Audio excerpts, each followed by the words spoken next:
우리가 저번 주에 사사기 서론을 좀 보고 1장 8절까지 했었습니다. 네. 오늘 1장 9절부터. 그러니까 배경이 여호수아가 죽은 이후에도 이스라엘은 여호수아가 추진했던 가나안 정복을 계속 추진해야만 했던 그때였어요. 근데 이스라엘이 이 정복을 추진할 수 있고 또 온전히 성취할 수 있었던 것은 그들 나름대로의 힘과 지략 때문이 아니었어요. 그것은 전적으로 하나님의 주권 하에서 이루어진 것이었습니다. 그러니까 전쟁에 능하신 하나님이 그 일을 도와주시고 주도하시고 승리하게 해주셔가지고 이스라엘은 마침내 가나안 땅을 차지할 수 있었던 것이에요. 근데 이스라엘은 다만 하나님이 명하신 것을 쫓아가지고 죄악과 우상을 반드시 척결해야만 했습니다. 그리고 하나님의 지시에 따라서 가나안 정복 명령을 전해받았던 또 유다 지파가 있었죠. 그 가나안 땅의 원주민들을 진멸하는 일뿐만 아니라 그 무엇보다도 그 땅에 횡행하고 있었던 각종 타락하고 부패한 그 우상들 그리고 그 문화들을 철저히 파멸시키는 일을 추진해 나가야 했던 상황이었어요. 그런데 이 사사기라는 책은 이스라엘의 불순종에 초점이 맞춰져 있기 때문에 우리는 가나안 정복 과정에서 이스라엘 백성이 어떻게 그 일을 수행하는지를 자세히 살펴보고 우리가 반교사로 이렇게 삼아가지고 교훈을 배워야 되는 책이에요. 그래서 우리가 지난주에 봤던 것은 유다와 시므온 지파의 연합을 딱 이루어가지고 전투하게 되는 그 모습을 봤습니다. 아도니 베젝을 딱 잡아가지고 예루살렘에서 쳤던 그 일을 우리가 살펴봤어요. 8절에서 11절까지 이어서 보도록 하겠습니다. 시작. 이때 유다의 자녀들이 예루살렘을 대적하여 싸웠고 그것을 점령하였으며 그것을 칼날로 친 뒤 그 도성에 불을 질렀더라. 그리고 난 후에 유다의 자녀들이 산속과 남쪽과 골짜기 가운데 거하는 가나안족들을 대적하여 싸우러 내려갔으니 그리고 유다가 헤브론에 거하던 가나안족들을 대적하러 갔더라. 이때 헤브론의 이전 이름은 키랏 아르바였더라. 그리하여 그들이 셰샤와 아이만과 타라이를 살해하였더라. 그리고 그가 거기로부터 드빌의 거주민들을 대적하여 출격하였더라. 그리고 드빌의 이전 이름은 키랏 세펠이었더라. 그 유다 지파가 이제 점령해 나가는데 8절 보니까 유다의 자녀들이 예루살렘을 대적하여 싸웠고 그것을 점령했다고 말해주고 있죠. 그러니까 여호수아 10장 23절하고 26절에 보잖아요. 그러면 예루살렘은 이미 여호수아 군대에 의해서 많은 피해를 입고 있었어요. 그럼에도 이스라엘 백성이 완전히 점령하지는 못했거든요. 그러니까 본문에도 보니까 유다 자손이 그 도성을 칼날로 치고 불을 살랐대요. 그런데 쭉 내려가서 21절에 보면 역시 이 예루살렘을 완전히 정복하지는 못했어요. 21절에 보니까 베냐민 자녀들이 예루살렘 거주하였던 여부스족을 내쫓지 아니하였더라 그래요. 오히려 여부스족들이 예루살렘에서 베냐민 자녀들과 함께 거하여 오늘에 이르냐 이렇게 되어 있단 말이죠. 완전히 진멸하지는 않았다는 것이에요. 근데 이러한 완전한 정복이 아니라 미정복 상태는 한동안 계속 되었던 것이에요. 나중에 이제 다윗이 왕이 돼가지고 이 정복을 다 완수합니다. 그렇게 되면 이제 끝이 나게 돼요. 사무엘하서 5장에 보면 이제 기록이 되어 있는데, 그런데 어떤 분은 약간 좀 다른 견해를 갖긴 하거든요.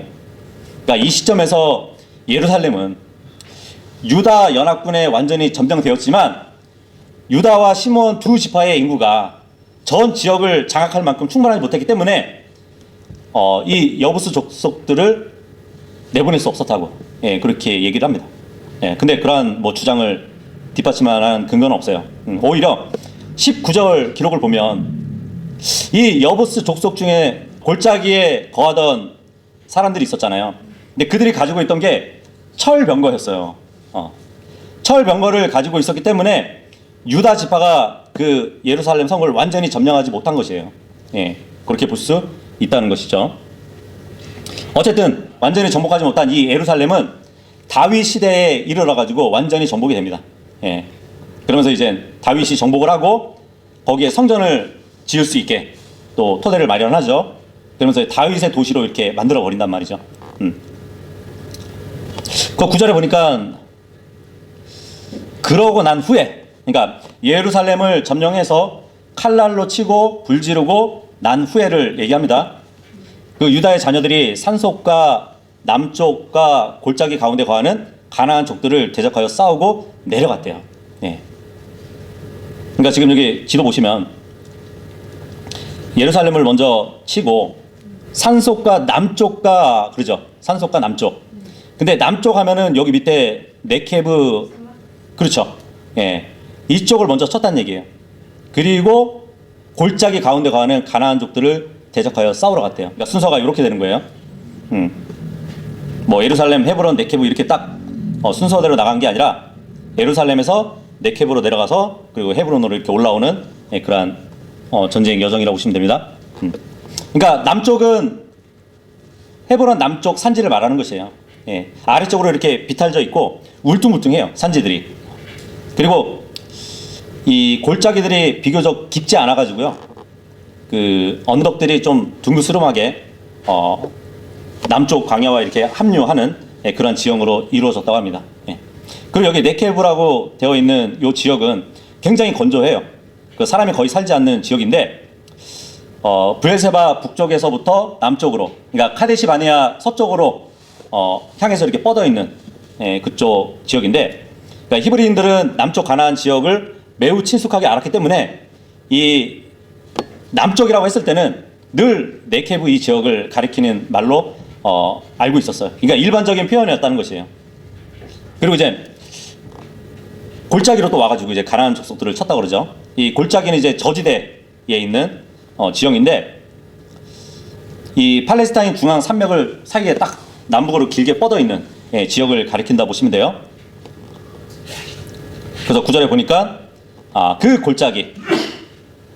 골짜기에 가나안들을 향해서 대적하여 싸우러 내려갔다고 합니다. 예.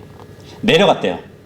근데 우리가 4절에 보면은 유다가 올라갔다는 말을 저번 주에 봤었잖아요, 그죠? 이스라엘 백성들이 진을 치고 있던 그 지형이 에리코와 길갈 근처에 있는 저지대였단 말이에요. 그래서 중앙 고지대에 싸우러 올라갔다가 이제 반대로 남쪽으로 팔레스타인의 세 지역, 산, 남쪽, 골짜기, 이렇게 싸우기 위해서 내려갔다고 보시면 됩니다. 그래서 오르락 내려가네요, 그죠? 여기 10절 보니까 유다가 헤브론에 거하던 가나안족들을 대적하러 갔다고 합니다. 여기 헤브론, 지도 보니까 가운데 쪽에 있죠. 예루살렘에서 남서쪽으로 이제 30km 정도 거리에 있는, 또 해발이 한 910m 정도 되는 고도의 지역이라고 보시면 돼요. 근데 헤브론 하면 유명한 지역이죠. 창세기 13장 18절에 보면 여기에서 이제 아브라함이 주님께 제단을 쌓았단 말이죠. 그리고 아브라함과 사라가 매장된 곳도 여기 헤브론이에요. 그리고 이제 왕정시대 가면은 다윗이 통치하던 초기에 7년 동안에 유다의 수도가 되기도 했던 지역이 바로 이 헤브론이에요. 근데 이 헤브론이라는 본래 이름은 넷으로 된 도성이라는 뜻이 있습니다. 그래서 이러한 이름은 당시에 이제 서로의 필요를 위해서 네 도성이 하나로 연합한 그러한 목적에서 나온, 그러니까 하나로 연합된 데서 유래됐다 보시면 돼요, 이름이. 그래서 아브라함 때도 보면 이제 연합 또는 연맹이라는 뜻으로 헤브론이라는 이름 안에 들어가게 된 것이거든요. 그리고 이제 이 헤브론은 여호수아 책에 보면은 나중에 이 가나안이 다 정복된 후에 이스라엘에 이제 6 도피 도성을 만들거든요. 그러니까 직접적인 살인이 아니라 과실로 살인을 했을 경우 그 생명을 부지하기 위해서 이 도피 도성으로 가야 했단 말이죠. 6 도피성이 있었는데 그 중에 한 도시가 되는 게 헤브론 지역이에요. 그리고 이제 이 헤브론은 또 칼렙하고 밀접한 관계를 갖고 있어요. 그 이유가 뭐냐면 이스라엘이 이제 가나안을 쳐들어가기 전에 먼저 정탐을 했었잖아요. 근데 칼렙이 책임을 맡았던 지역이 바로 이 지역이었거든요. 민수기 13장 22절 보시면 그리고 이제 이 헤브론의 도시의 옛 이름이 키럇 아르바였대요. 예. 그러니까 아르바의 도성이라는 뜻이에요. 근데 아르바는 이제 사람의 이름이거든요. 누구의 아버지냐면 안악의 아버지예요. 예. 보통 안악 자손 하면은 뭐가 떠올라요? 안악 자손들, 거인들이 떠오르죠. 예, 거인들이 모였던 족속이 떠오른단 말이에요. 그렇다면은 그 안악의 아버지라고 하면은 이 아르바는 어쩌면 천사와 사람들 사이에서 직접 태어난 그 거인일 가능성이 큽니다. 예. 그리고 이게 20절에 쭉 내려가서 보면 이 칼렙이 헤브론을 점령하고 이 아르바의 아들 안악의 세 아들들을 추방했다고 기록되어 있죠. 근데 이 추방된 아들들을 유다 지파가 또 살해했다고 본문에 언급하고 있는 것이에요. 근데 이 세 아들의 이름들은 세사이와 아이만과 탈마이래요. 여기서 시샤이 이는 열왕기상 14장 25절에 등장하는 이집트 왕이 있어요. 시삭이라는 이름을 가진 그 사람의 이름과 같아요. 태양이라는 의미를 갖고 있습니다. 그리고 아이만이라는 이 이름은 이사야서 65장 11절에 보면은 이방신의 문이가 있거든요. 문이라는 신이 있는데 그 신의 친구의 이름이 아이만이에요. 그리고 탈마이는 박고랑이라는 이름을 또 의미합니다. 예, 어쨌든 11절을 다시 보면 유다는 드빌까지 쳐들어갈 것인데 이 드빌의 이전 이름은 책들의 도성을 의미하는 키랏 세펠이라고 또 말을 해주고 있죠. 뭐 저도 확인은 안 해봤지만 이 지역에 고서들이 많다고 또 알려져 있습니다. 자, 그런데 지금 유다 자손들이 헤브론을 또 쳐들어가잖아요. 근데 이미 여호사에 의해서 파괴되었거든요. 이 헤브론도. 그때 헤브론을 다스렸던 호암이라는 왕도 죽임을 당했어요. 예, 여호수아 10장에 보면 기록이 되어 있어요. 근데 여기서 드빌도 헤브론과 마찬가지로 파괴되었다는 것을 여호수아 11장에 볼 수 있거든요. 그런데 지금 안악의 아들들이 거주했대요. 이 말을 들어보면 이전에 여호수아 때에 다 파괴되었던 도시들이었는데 이 안악의 아들들, 거인들이 다시 헤브론을 탈환했다고 볼 수 있겠죠. 그래서 이스라엘은 다시 그 땅을 정복해야 했던 것이에요. 그래서 유다 지파 칼렙의 군대가 그것을 재정복한 것으로 지금 기록해 주고 있는 것이에요. 지금 8절에서 11절까지 이 본문은 곧이어 나올 내용들을 지금 먼저 언급하고 있는 것인데, 그렇다면 이 네 구절은 헤브론의 점령에 관한 결과적인 진술을 기록한 것으로 보면 됩니다. 12절하고 13절 읽겠습니다. 시작. 그러면서 칼렙이 말하기를 키랏 세펠을 치고 그것을 점령하는 자에게는 내가 내 딸 악사를 아내로 주겠노라 하였더라. 그러자 칼렙의 아우인 크나지의 아들 운넬이 그것을 점령하였더라. 그런즉 그가 자기 딸 악사를 그에게 아내로 주었더라. 예. 여호수아가 죽고 이제 칼렙은 살아있죠. 칼렙은 나이 먹을 때까지 건강을 유지하면서 살아가는데 칼렙이 이러한 공고를 냈어요. 지금 그죠? 키랏 세펠을 치고 그것을 점령하는 자에게는 내 딸 악사를 주겠다고. 근데 이러한 공고를 한 이유는 지금 이스라엘에 용맹한 전사가 있는지 그것을 알아보고자 했던 것 같아요. 근데 결과적으로 보니까 이 사사기 그러니까 13명의 판관이 있었다고 말씀드렸죠. 그 중에서 첫 번째 판관이 된 온니엘이 차지하게 됩니다. 그래서 칼렙이 드빌을 정복하는 자에게 내 딸을 주겠다고, 아내로 주겠다고 이렇게 약속을 했는데, 이것은 이제 고대 호상 간섭에서 나온 거예요. 뭐 예를 들면은 사무엘상 17장 25절을 보면 이 필리스티아 족속에 골리앗이 있었잖아요. 그죠? 필리스티아 족속하고 이스라엘과 전면전을 피하려고 1대1로 이제 장수끼리 싸움을 붙이자 그랬잖아요. 그러면서 골리앗을 딱 내보내면서 이스라엘을 위협했단 말이에요. 그래서 이제 어느 누구도 이제 나오지 못하니까 이스라엘에게 항복을 받아내려고 할 그 시점에, 그렇죠, 골리앗이 너무 이제 어마어마한 거인이라서 감히 이스라엘 백성들은 싸울 엄두조차 없는 그런 처지에 놓여 있었단 말이에요. 그때 사울 왕이 나가서 골리앗을 쓰러뜨리면 많은 재물을 주고 내 딸을 주겠다고 그렇게 공고를 했었잖아요. 그죠? 그와 같은 것이에요, 지금. 결국 이제 다윗이 나이 어린 소년임에도 불구하고 그 천하무적의 골리앗을 가볍게 쳐 죽여가지고 그 포상을 취하게 되죠. 어쨌든 지금 칼렙도 그러한 보상을 걸고 공고를 냈습니다. 근데 그 도성은 정말 철저하게 방어가 되어 있었기 때문에 칼렙은 그 도성에 먼저 점령한 자에게 자기의 딸과 혼인하도록 내어주겠다고 이렇게 제의를 해가지고 그 지파에서 다른 친족들 가운데 야심 있는 젊은이들이 용맹을 갖고 정말 함께 모일 수 있도록 만든 것이에요. 딸이 정말 이뻤으면 그만큼 젊은이들이 많이 모였겠죠. 결국 13절에 보니까 칼렙의 아우인 크나즈의 아들 운니엘이 그 도성을 점령했습니다. 그죠? 근데 또 이 부분에 있어서 좀 말이 많죠. 그러니까 운니엘이 칼렙의 형제이냐 아니면 조카냐 이렇게 견해가 나눠진단 말이에요. 이제 흠정에게 보잖아요. 흠정에게 보면은 갈렙의 동생이요 그나스의 아들인 운니엘 이렇게 되어 있어요. 건의역도 마찬가지로 갈렙의 동생이며 그나스의 아들 운니엘.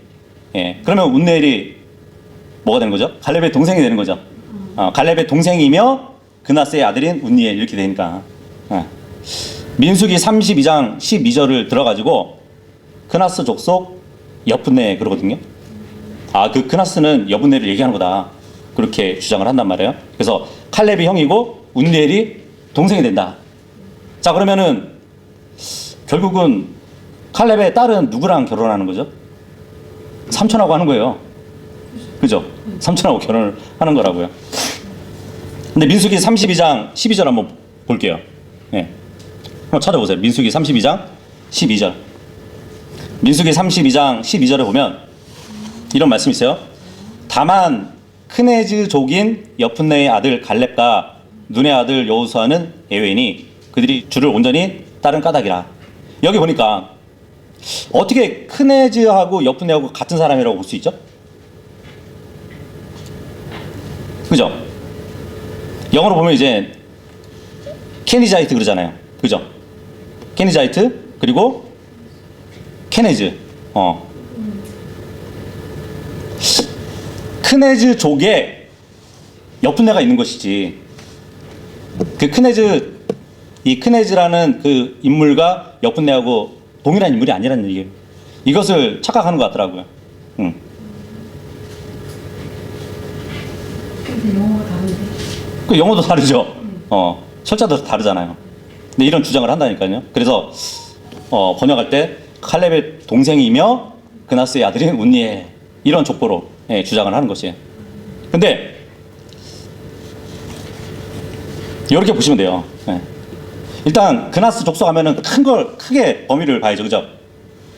그나스 족속 가운데 여분네라는 인물이 있어요. 그 밑에 이제 갈렙이 있고요. 그리고 그나스가 있었던 거예요. 그나스가 동생인데 그 동생의 아들이 운니엘이란 말이에요. 칼렙의 조카가 되겠죠. 칼렙의 조카. 그래서 이 칼렙하고 온니엘 그 두 연령 차이를 보잖아요. 그러면 삼촌과 조카 사이의 가능성이 더 커요. 온니엘이 드빌을 정복하고 칼렙의 딸을 아내로 맞아들일 때 이 칼렙의 나이는 85세였어요. 근데 이 당시에 온니엘은 아주 혈기왕성한 젊은 용사였단 말이에요. 이런 것을 볼 때는 두 사람은 형제간이 아니라 삼촌과 조카 간으로 볼 수 있는 것이에요. 근데 또 보니까 칼렙의 손자가 또 이름이 뭔지 아세요? 크나즈예요. 크나즈. 칼렙의 손자의 이름 중에도 크나즈라는 이름이 있는 거 보면은 흔한 이름이었던 것 같아요. 그죠? 14절, 15절 읽겠습니다. 시작. 그런 다음에 그녀가 그에게 왔을 때 이러한 일이 있었으니 그녀가 그를 움직여 그녀의 아버지에게 들판을 구하게 하였더라. 그런즉 그녀가 자기 나귀에서 내렸더니 칼렙이 그녀에게 말하기를 네가 무엇을 원하느냐 하였더라. 그러자 그녀가 그에게 말하기를 제게 축복을 주소서. 이는 당신께서 제게 남쪽 지역을 주셨기 때문이다. 물이 솟는 샘물도 제게 주소서.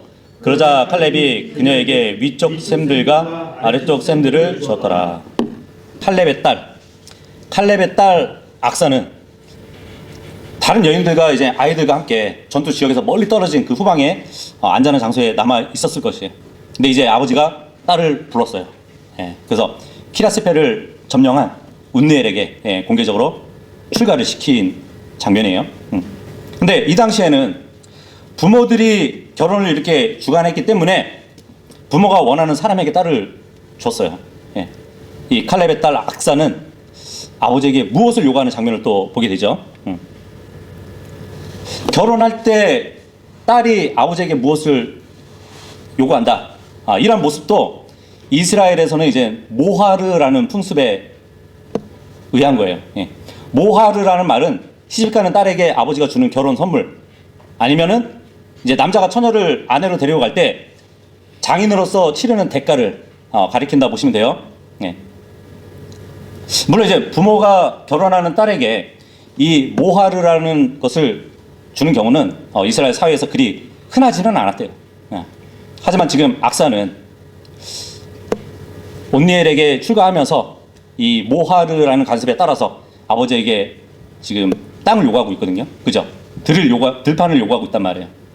근데 직접 구하기 전에 말씀 보니까 온니엘의 입을 들어서 구하고 있어요. 그죠? 14절에 보니까 그녀가 그를 움직여 그녀의 아버지에게 들판을 구하게 하였더라. 그러죠? 그래서 칼렙이 딸의 요구를 들어줍니다. 근데 악사는 들판과 샘물을 구했어요. 지금 보니까. 그죠?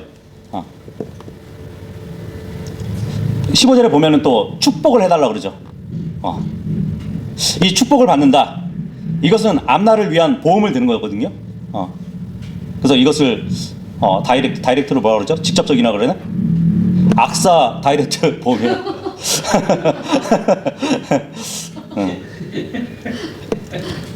그래서 악사가 이 요구한 들판이 어느 곳에 어떠한 들판인지에 대해서 성경에 언급되어 있지는 않지만 모르겠어요. 이것도 언급을 왜 안 했는지. 그걸 뭐하러 기록하냐 해서 없는지 모르겠어요.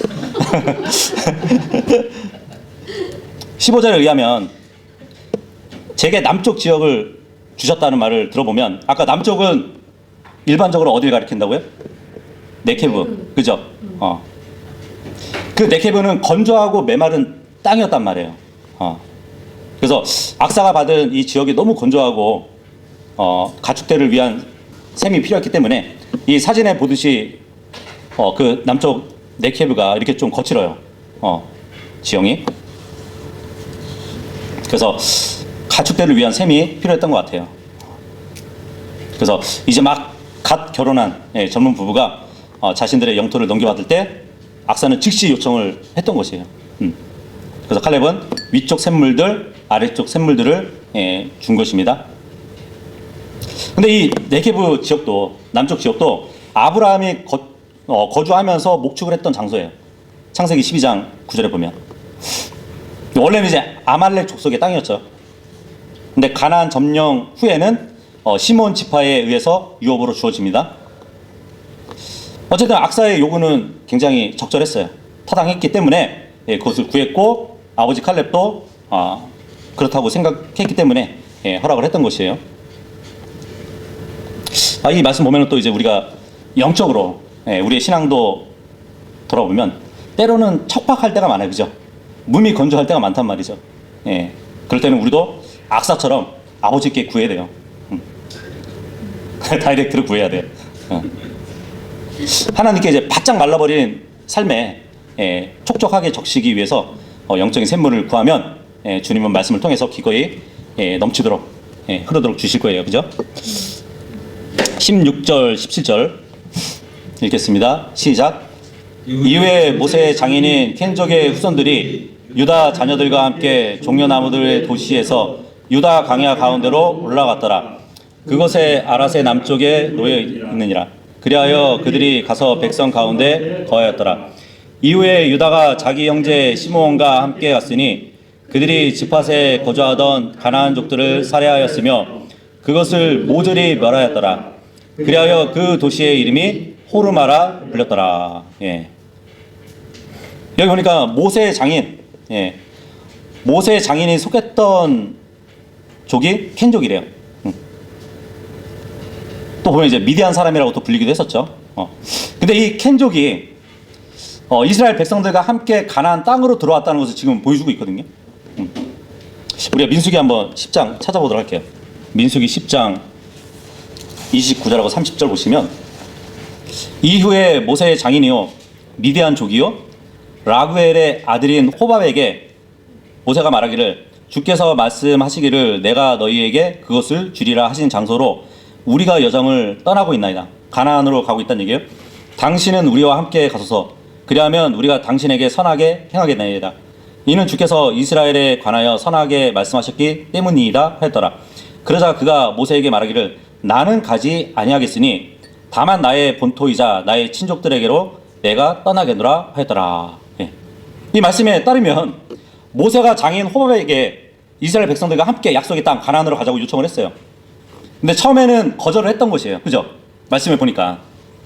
근데 사사기 말씀을 또 보니까 함께 있대요. 처음에는 거절했는데 나중에는 수락을 하고 이스라엘 백성들과 함께 가나안 땅으로 들어왔다는 것을 또 말해주죠. 그래서 이스라엘과 그동안에 이제 전쟁에 동참했기 때문에 켄족들은 요르단 지역에 정착하도록 허락을 받아요. 나중에는 이제 일부는 멀리 북쪽의 납달리 땅으로 또 정착하게 되고요. 자, 그런데 이 민수기 금방 우리가 읽어봤잖아요. 여기 보니까 우리가 알기로는 모세의 장인은 이드로라고 알고 있는데 여기서는 호밥이라고 되어 있네요. 그죠? 모세의 장인이 둘이었을까요? 두 아내를 얻었기 때문에? 네? 그것이 아니라 간단하게 정리하면 이드로는 이름이 아니라 미디안 제사장의 명칭이에요. 그리고 또 르우엘로 또 불리죠. 모세 장인 이름이 르우엘로 불릴 때는 그 이름은 개인적인 본명이라고 보시면 돼요. 근데 가족들은 이드로라고 이제 보통 불렀죠. 그리고 우리가 금방 읽어본 민수기 10장 29절에서는 호밥이라고 되어 있는데 이 호밥은 이드로의 또 다른 이름이라고 보시면 돼요. 그러니까 마치 그런 거죠. 게바라 불리는 베드로가 있었죠. 유수도라 불리는 요셉이 있었죠. 그렇다면 지금 호밥이라고 불리는 르우엘, 이드로라고 이렇게 이해하시면 됩니다. 근데 개역성경에 보면은 이 호밥이라는 이름이 나오는데 아니 이드로가 모세의 장인인데 왜 호밥이라고 되어 있을까? 그래서 싹 바꿔놔요. 모세가 모세의 장인 미디안 사람 르우엘의 아들 호밥에게 이르러 이렇게. 그렇게 되면 이 호밥이 누가 되죠? 르우엘의 아들이니까 모세 장인의 아들이니까 처남이 되는 거잖아요. 처남. 네. 그죠? 개역성경은 이 호밥을 모세의 처남으로 만들어 버렸어요. 어쨌든 장인을 처남으로 이렇게 바꿔 놓았어도 뭐 같은 미디안족이고 켄족이라는 사실은 변하진 않습니다. 근데 이 켄족과 이스라엘이 함께 올라간 곳은 종려나무들의 도시래요. 예. 종려나무들 도시. 여긴 또 어딜까요? 뭐 신명기 34장 3절이나 역대하 28장 15절 여기 보면은 이 종려들의 도시를 에리코라고 말을 해줍니다. 예전에 여리고죠. 근데 이미 이 에리코는 여호수아에 의해서 파괴가 되었잖아요. 그죠? 또 예언에 따르면은 그 도시를 다시 세울 수 없다고 기록이 되어 있었단 말이에요. 그리고 예수님 초림 당시에 있었던 그 새 에리코는 그 파괴된 도시 주변에 있는 땅을 세운 거예요. 어쨌든 그 새 에리코도 도시가 아직 세워지지 않았기 때문에 이 종려들의 도시라고 하면 아마도 에리코 그 주변에 있는 도시로 또 이렇게 볼 수도 있을 것 같아요. 왜냐면 이 에리코 주변 도시들에서도 종려 나무들과 많은 정원들이 유명했거든요. 뭐 그렇지 않다면 파괴된 도시를 거쳐가지고 유다 강요로 올라왔다고 또 이해를 할 수밖에 없잖아요. 자, 그리고 17절에 보니까 유다 지파하고 시므온 지파가 함께 이 즈팟에 거주했던 가나안족들을 살육했대요. 근데 그 도시의 이름은 호르마라고 합니다. 예. 물론 이제 이 즈팟이라는 도시의 정확한 위치가 어딘지 분명하진 않아요. 어쨌든 유다와 시므온 연합군이 이 즈팟을 진멸한 뒤에 그 도시를 호르마라고 부른 것이에요. 예.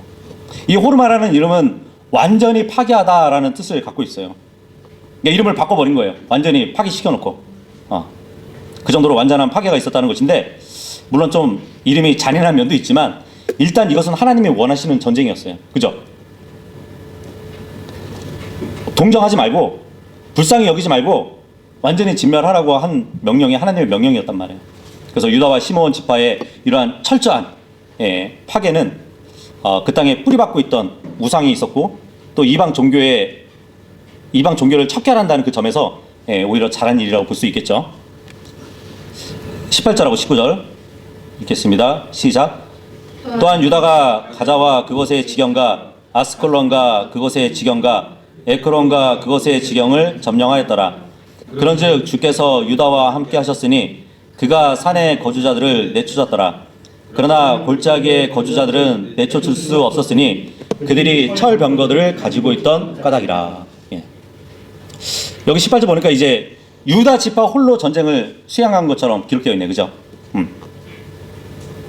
이 유다 지파는 남쪽에서 해안 골짜기에 이르기까지 휩쓸고 이렇게 북진하면서 해안가 도시들을 공격했던 것이에요. 근데 유다는 이 도시들 중에서 최남단에 있는 가자, 그리고 아스클론, 에크론을 점령했다고 하죠. 근데 이 필리스타에서 5대 도시로 꼽히던 땅들이었어요. 근데 이 필리스타 동맹의 새 중심지는 이스라엘 앞에서 완전히 무너졌던 것이에요. 그러니까 완전히 신속하고 기습적인 공격으로 이 요새들을 다 전복시켰지만, 지금 19절에 보니까 유다가 산의 거주자들을 쫓아냈대요. 그런데 골짜기 거주민들은 쫓아내지 못했다고 진술하고 있습니다. 지금 19절 보면은 두 가지 대조적인 사건을 기록해주고 있죠. 하나는 유다 지파가 하나님께서 함께 하심을 믿고 산의 거주자들을 쫓아낼 수 있었던 사건이에요. 그죠? 그렇다면은 분명 하나님께서 함께 하셨는데 왜 철병거를 두려워하고 골짜기의 거주민들을 쫓아내지 못했을까요? 눈에 보이는 외적으로 적의 무기가 우세하게 보였기 때문에 유다는 단지 그냥 부분적인 성공만을 거둘 수 있었던 것이에요. 참 이상하죠? 그죠?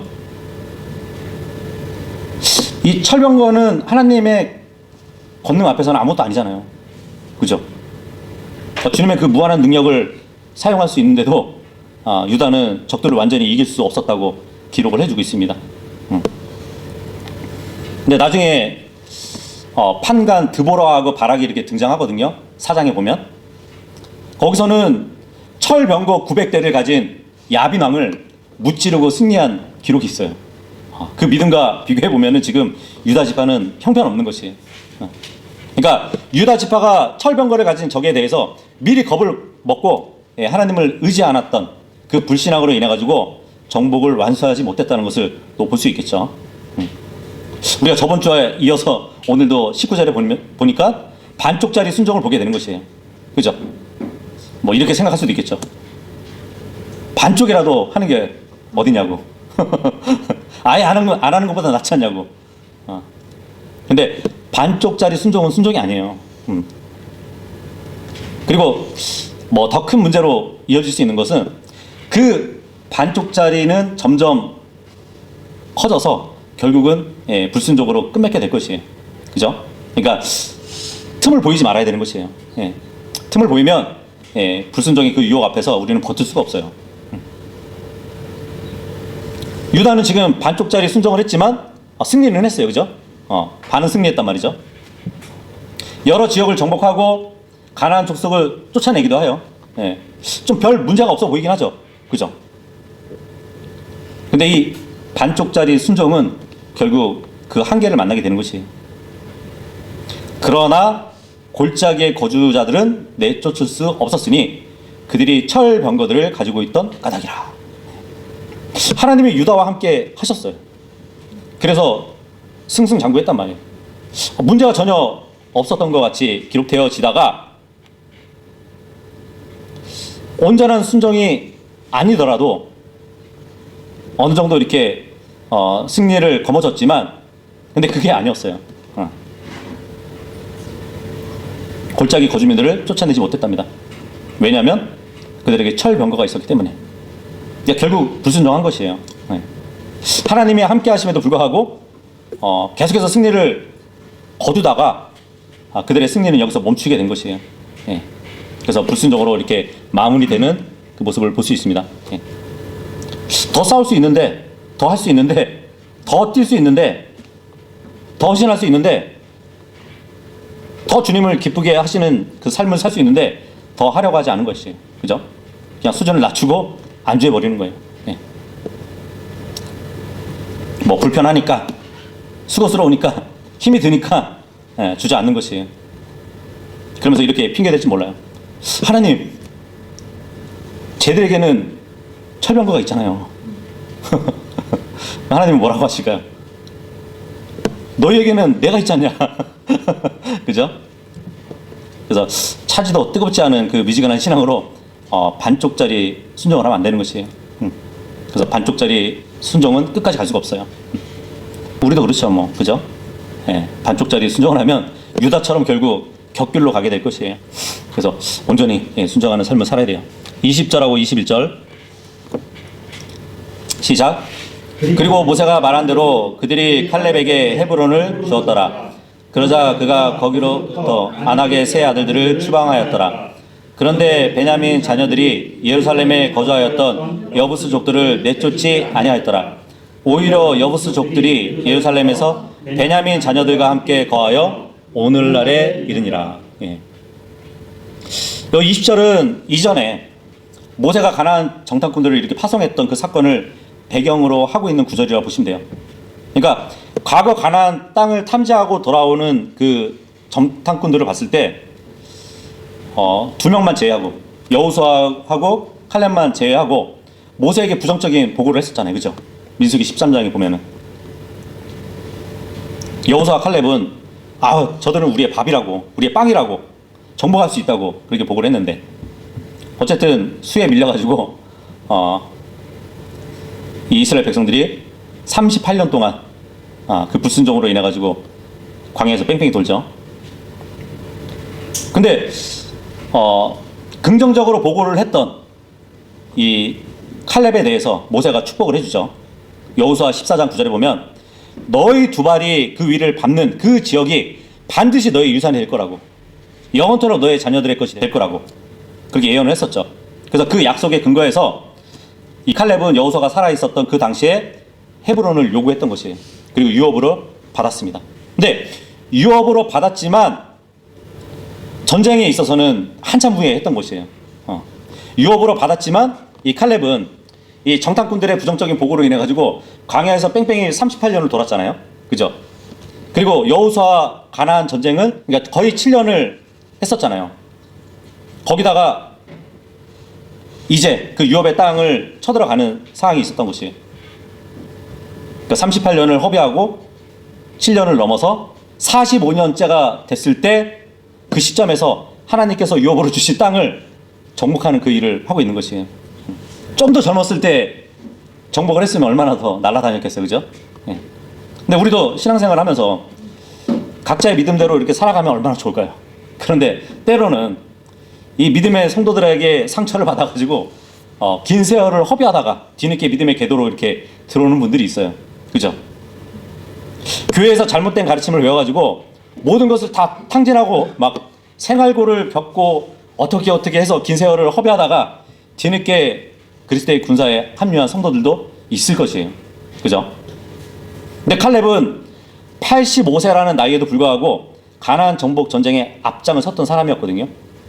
그렇다면 광야에서 보낸 그 기간을 정복하는데 쓰임을 받았다면 얼마나 더 용맹하게 전쟁을 치를 수 있었을까요? 그죠? 그래서 성경에 보면 전도서 12장 1절에 이제 너는 너의 젊음의 날들에 너의 창조주를 기억하라, 그 말씀을 해주고 있거든요. 골로새서 4장 5절에 보면 시간을 사서 되찾으래요. 그러니까 우리의 한날 한날이 굉장히 귀중하거든요. 허비해 버리면은 그만큼 시간을 버리게 되는 것이잖아요. 찬송가에도 보면은 주님께 귀한 것 드려서 젊을 때 힘다하라고, 진리의 싸움을 할 때 열심을 내어라, 이런 가사도 있잖아요.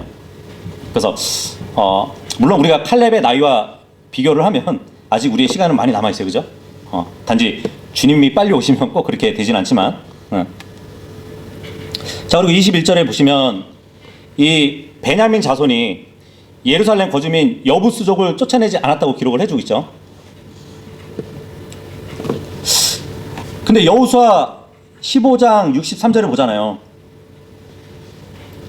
여호수아 15장 63절에 보면 유다 자녀들이 그 여부수 족속을 내쫓지 않았다는 기록이 있어요.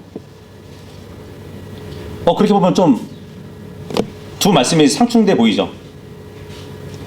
여호수아에서는 유다 자녀들이 여부수 족속을 쫓아내지 않았다고 기록이 되어 있는데 사사기에서는 베냐민 자손이 예루살렘 거주민들을 쫓아내지 않았대요.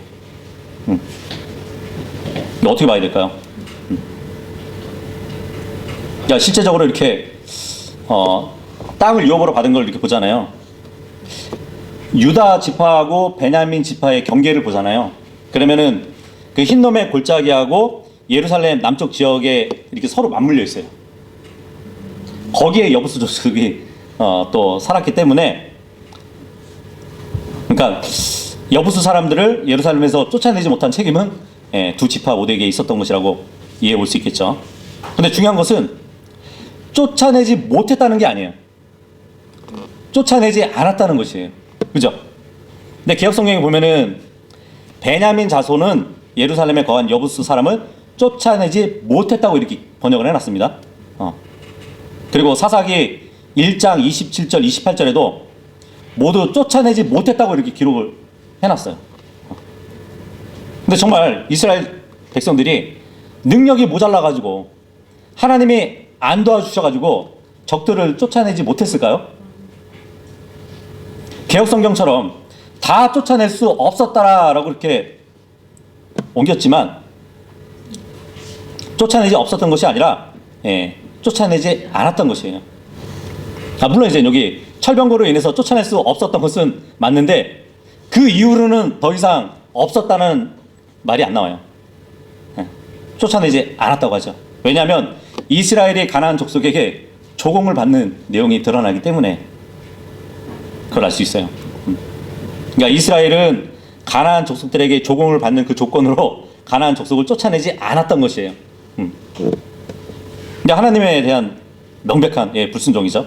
근데 하나님은 이스라엘 족속에게 굉장히 엄하게 명령을 하셨거든요. 가나안에 들어가면 가나안 족속들을 남기지 말고 진멸하라고, 언약도 맺지 말라고. 그 가나안 사람들을 붙잡아다가 일을 시키거나 공물을 바치게 하라고 하신 적이 없단 말이에요. 그래서 이스라엘은 가나안 족속들을 쫓아낼 능력이 있었음에도 불구하고 쫓아내지 않았다는 점을 우리는 분명히 알아야 됩니다. 근데 이것을 또 보면 우리도 사실 세상을 이길 힘을 받았어요. 죄를 이길 수 있는 힘을 받았거든요. 근데 가끔 우리도 타협을 해요. 그렇지 않나요? 성경은 세상을 이용하라고 했는데 우리는 세상을 누리고 싶어 해요.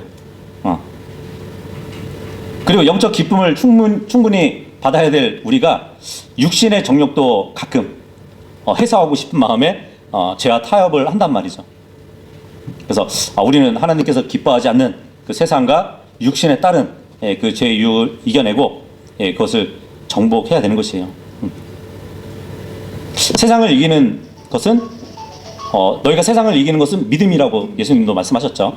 그리스도의 믿음으로 그것들을 이기고 영적 안식을 누려야 되는 것이 우리의 진정한 신앙 생활이란 말이에요. 그죠? 그래서 우리가 영적으로도 교훈해 볼 수 있습니다. 22절부터는 다음 주에 또 이어서 보도록 하겠습니다.